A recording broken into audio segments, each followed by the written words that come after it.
प्रथमा, द्वितीया, तृतीया, चतुर्थी बघितली.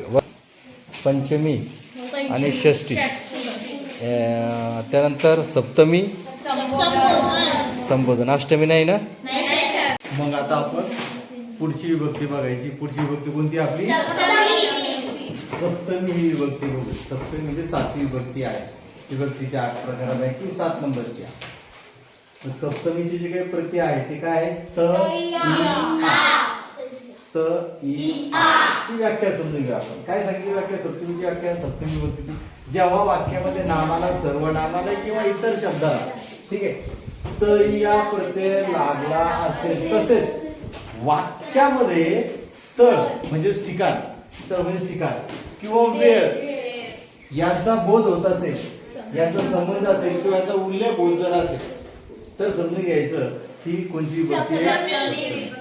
वाक्यामध्ये नामाला, सर्वनामाला तया लागला असेल किंवा वाक्यामध्ये स्थळ, वेळ, ठिकाण याचा जर उल्लेख होत असेल तर समजून घ्यायची ती कोणती विभक्ती आहे. आता आपण ही वाक्य बघू. या वाक्यानुसार आपल्याला कळत. बघा या ठिकाणी मी सकाळी शेतात गेलो होतो. या ठिकाणी आता तया, तया कुठे दिसतंय का? नाही. परंतु आपण काय या ठिकाणी काय म्हणलं? वेळ. सकाळी.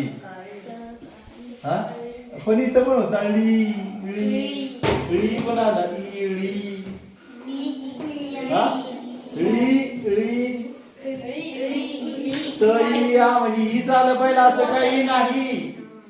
त्याचा उच्चार काय होतोय याकडे लक्ष देत चालायचं. या ठिकाणी ळी, सकाळी, ते पण झालं. पुन्हा सकाळची वेळ पण झाली. ठीक आहे. त्याच्यानंतर आम्ही दुपारी गावाला गेलो. दुपारी, दुपारी, पुन्हा दुपारी, तई,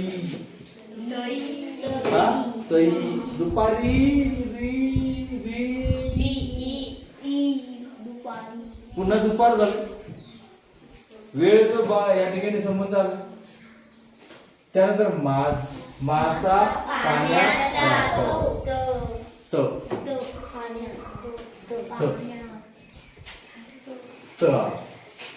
त्यानंतर काल वर्गात 40 मुले होती. वर्गात पुन्हा काल पण आहे. वेळ, स्थळ, वर्गात बी आलंय, काळ बी आलाय. असं जेव्हा वाक्यात येत राहील त्यावेळेस समजून घ्यायचं ती कोणती विभक्ती आहे? सप्तमी विभक्ती आहे. ओके. थांबायचं मग.